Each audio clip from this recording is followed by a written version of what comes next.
Hey friends.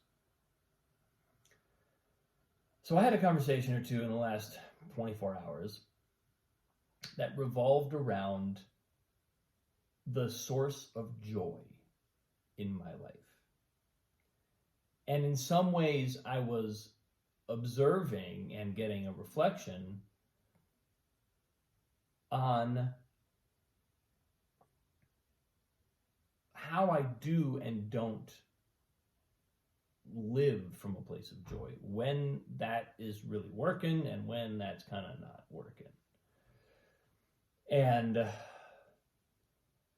it's not easy stuff to look at, and it's certainly not easy to face head on into some of these recognitions, because what you inevitably see is that we're substituting something for joy. And what showed up for me very quickly in reflecting on this was, something like pleasure can become a substitute for joy. And Arthur Brooks talks a little bit about this in his podcast with Tim Ferriss that I saw a couple months ago now. Excuse me, it's a late post. But I see that phenomenon in my life. It's not really so much. It's not only pleasure that I go for, although sometimes it is, like some food or some whatever. But it's just, I will pursue things in my life not out of a feeling of naturally arising joy, but out of a feeling of wanting to get something. And as long as we're doing that, we can't live in joy. We're living in compulsion, which is inherently joyless.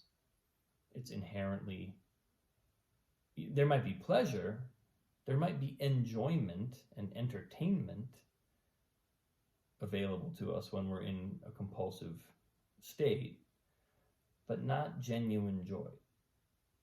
And I love the definition of joy that I was given years ago via Advaita Vedanta,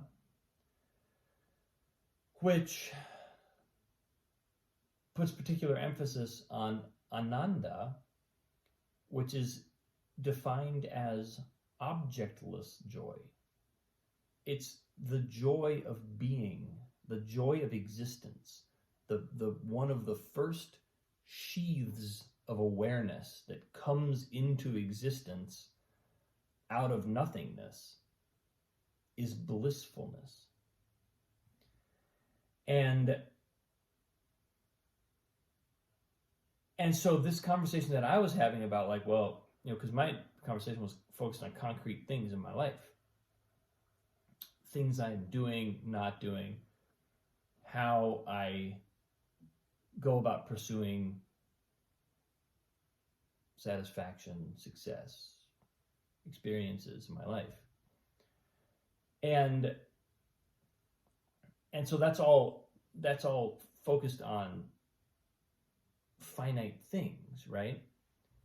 But when I had a moment to step back, I saw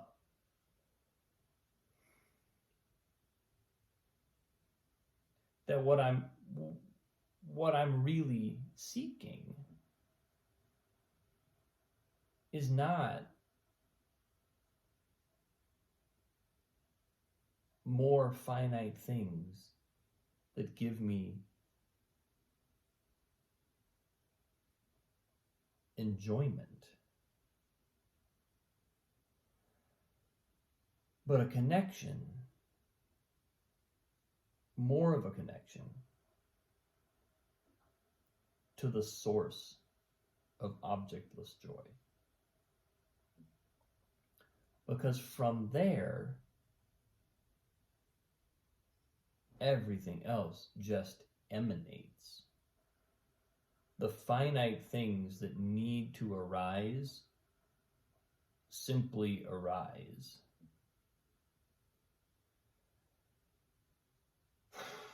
And that's something that it's a lesson I'm still learning.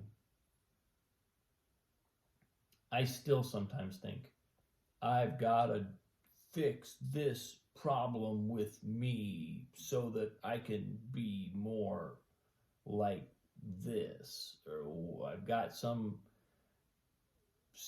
feeling of a flaw that I have to fix, or a problem I have to solve,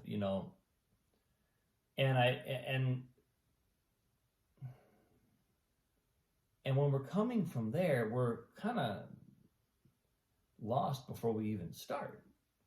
There's no there. Those objects, even if you are successful at that, even if you do manage to successfully produce more finite things that give you more enjoyment and entertainment and whatever, ultimately it's a loss, because all we've really done then is generate attachment to more finite things that can ultimately be taken away, or can be impermanent, and we've doubled down on their effect upon us, which is to make us feel a certain way 1 minute and another way another minute. It's compulsion. It's compulsiveness. It's an increase in our kind of bondage to compulsiveness. So, I sat with that a little bit. That's kind of what tilted me into thinking about, well, right, but that's not what joy is. That's not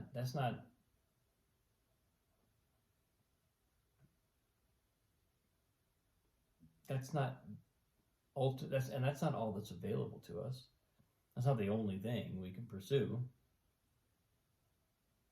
We can pursue consciousness. We can pursue conscious joy. We can pursue a connection to the energy that animates us and that opens us, that connects, that fills us with all the things that all those objects have the potential to give us. But effortlessly, and with no addiction, and with no hangover. There's no hangover from that kind of joy. And I'm saying this partly because I need the reminder. I need to be reminded here and there that this is how it works.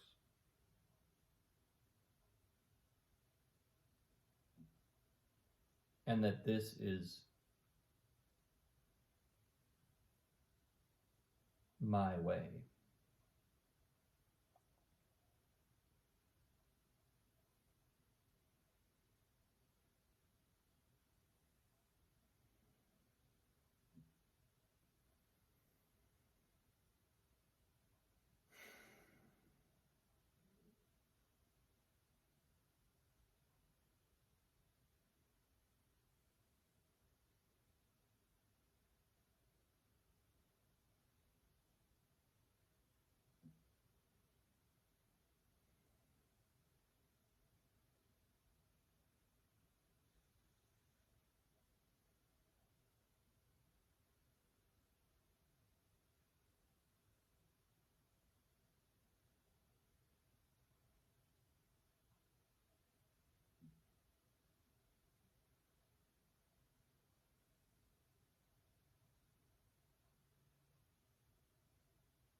That's where music comes from. That's where great ideas come from. That's where great stories come from.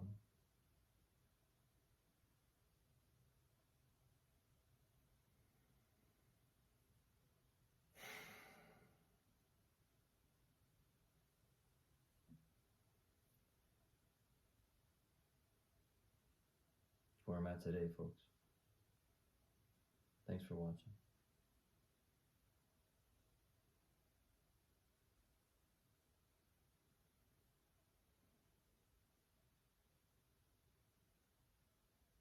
I'll see you soon.